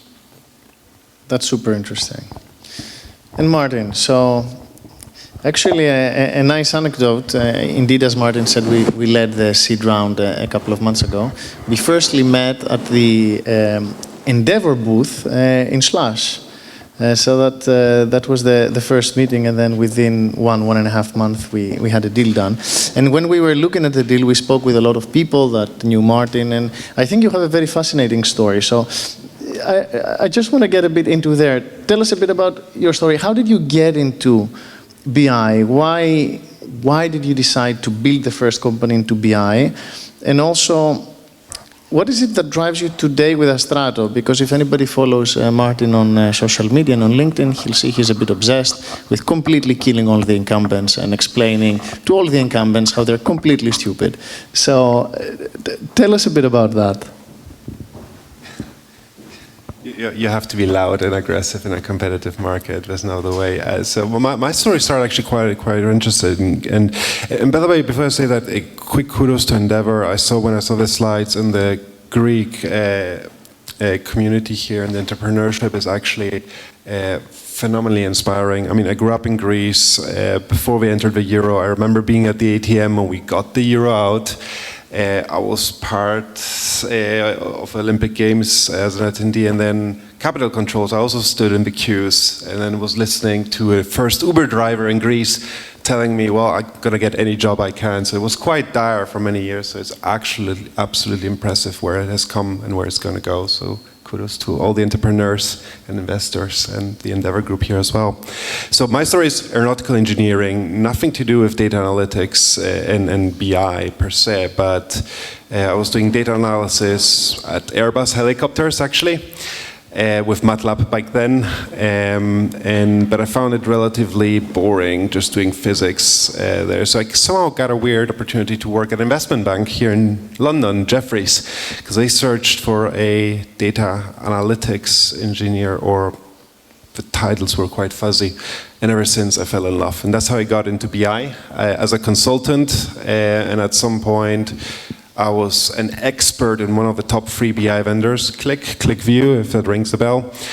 And I started building add-ons on top of it, improving it, making it better with more functionality, more customization, and some more new capabilities that were innovative for BI, and build a business out of it. So that was the story of my first bootstrapped story. But we were an add-on, which was limiting in its own fashion because the TAM was limited. And also we saw Click and the other big vendors basically facing the cloud and facing an architectural shift, which is a threat if you're tied to that ecosystem, but also an opportunity. So yeah, we decided to sell the business, and we were already building the IP in the background on a new modern cloud-native architecture that ultimately, I believe, is going to end up in a reshuffle of the BI analytics space. And that's the one that is a generational opportunity, and I'm betting on. To some extent, founders, I believe, even though they're sometimes humble, deep down they think they're the best. They have to prove everybody differently. And yeah, we're at the seed stage right now. And as you're building this, we're in the midst of this AI revolution that Gen AI changes everything. So I'm really curious, how do you see the impact of Gen AI? Is it, some people say it's going to completely replace our jobs, some people say it's going to support. How do you see that in your core, in software engineering? Nico said before that 90% of the code should be from the AI versus the coder. So how do you see that within your company? But also, how do you see that in the scaling motions, like the support, the go-to-market, the risks, the opportunities there? So, I mean, now that we got the money, the first question with Nick we had at the first board meeting is, how are we going to spend it? So the question is, how do we scale? And since I've scaled before, I have some experience. When it comes to Gen AI, I'm not going to go into the use cases of BI and analytics, which are extremely interesting, right? Chatting with your data, getting a summary, or getting even analysis from there. But I want to hone in a bit on the scaling motion itself, which is super interesting in its own way. And if I want to reduce it to its kind of the first principles, like if I want to scale out a business, especially in the software space, not hardware, which is super complex, you want to increase the output. And you increase the output with more people who code more, who market more, who sell more, or smarter people who do things better. And I think that has been, the ways how you scale, and has been incredibly difficult, right? From recruiting people, finding them at the right time, the right people, then are creating organizational structures. Culture becomes a very important thing. A lot of companies struggle to scale because scaling in itself due to people is limiting. what if you don't need to hire people and you can maybe make the existing employees you have much more productive to increase the output? And I think GenAI offers an extreme unique, again, first time opportunity to actually do so. And we mentioned some of the other companies like Cursor or others that scale incredible amount of fast and revenue with very small teams, and it has benefits to that. And the same thing that we are looking at as well, very, very diligently. And so to give you some concrete examples, right? So customer support is a classic one. Like, do you need to hire support engineers who are available around the clock following the sun? Especially level 1, level 2, possibly not, right? Maybe the end user wants to chat to a support agent who has read all the documentation 24/7, maybe in 20 different languages. So yeah, writing documentation, for example, becomes extremely important because AI is going to read it, needs to read it.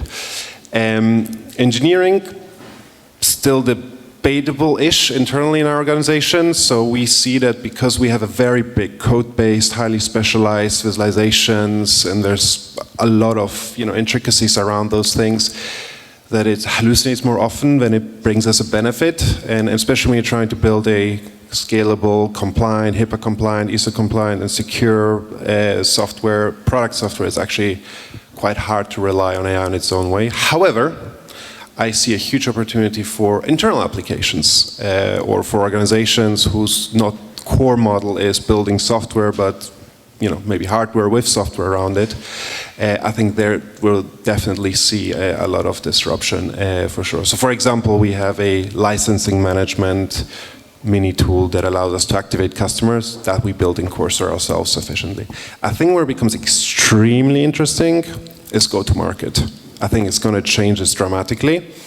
Definitely in the high velocity, low touch kind of outreaches, which are going to become highly personalized. I don't think so much on the enterprise just yet. I think that will require a lot of relationship building. But one thing that I right now find very exciting is test messaging. What if we have a different ICP, create very personalized message and test the campaigns, and maybe even do outreach and search and get me a lead list for these things. It's incredibly useful more than anything else. So in short, we're going to hire slower than ever before. Okay, and I'm going to stay on the same topic, and I'm going to go to Michalis now. So again, is AI replacing or is it enhancing job? And there is data that shows that already for many years, radiologists are decreasing, and people hypothesize that this is because for many years it seemed like the obvious case for technology to replace humans. So a lot of people are complaining we don't have enough radiologists. What is the response of radiologists to what you're building? Do they see it as a tool that helps them? Are they afraid you'll replace them? And also, what's your long-term vision? I remember 10 years ago, I was, when we were starting at the hospital in Maastricht, and I was presenting our stroke solution to a team of physicians, radiologists, and junior doctors. And I was saying that what we are doing is not aimed to replace you. It's not the human versus the machine, it's the human plus the machine, to augment and improve what you are already doing. And one of the junior doctors put me on the spot and said, yeah, okay, I get this, but what we are doing now is at an embryonic stage. Ultimately, it will replace us. So at this stage, it's not designed and it cannot replace a physician. You need the human, you need the specialist to make the ultimate decision, take the responsibility, and all these things we are developing are tools to support the decisions they are making. Eventually, it will replace them. There is no question. When, I don't think anyone knows exactly. It will be in our lifetimes, and it won't be universal. What we can see in regards to the point you mentioned about generative AI, and in this space we are working in radiology specifically, and in decision-making for diagnosis and treatment decisions, we see foundation models, which are combining different types of data. So what we do right now is purely analyzing scans of patients and enabling physicians to make more informed decisions. What the future looks like with these foundation models is combining data, combining imaging, combining blood biomarkers, genomics, other kind of variables that we create something more powerful. So we move from describing what we see on an image, what a blood test says, to predict what's going to happen to the patient. Again, we are not there yet. It's not even in terms of regulation sorted out how it's going to happen, but it's happening and will happen. The time frame remains to be determined. All right. And Fanny, I'm going to close this panel with you. And on another note, from this panel, you're the one with the most experience having teams in Greece and having worked with people in Greece. What are your impressions? What's your experience there? Did you find good talent? Do you think there's an area where Greece really excels in talent? Do you think there's an area that it really lacks or that you couldn't find people? How has been your experience so far? I love Greece. First of all, attracting engineering talent in Greece is like the best hack right now in the world, you know, because you go and hire someone, AI engineer in Silicon Valley, good luck. And you're going to spend like 250K, 300K, 400K per person. So this is still a great hack for Greece, and I believe building engineering teams in Greece is the way to go, definitely. In our Greek office, we have our product and coders. We have 30 plus people. And we couldn't have the quality and the quantity of talent at that cost. I don't know, apart from Southeastern Europe, nowhere else in the world. So this is an amazing competitive advantage, because if you manage to raise funds either domestically or from abroad, you know, you can extend your runway by 2-3x just by having your builders and the product people back in Greece. That said, I believe that we lack in other areas like, you know, international business development, at least for our side, enterprise sales. This we tried, we couldn't find the right talent in Greece. Our leadership team is all over the world. But especially for engineers and coders, I believe it's one of the best destinations, not just for Greek companies, for other companies as well, to build their dev house in Greece. Great. On this note, gents, thank you so much, and thank you, everyone.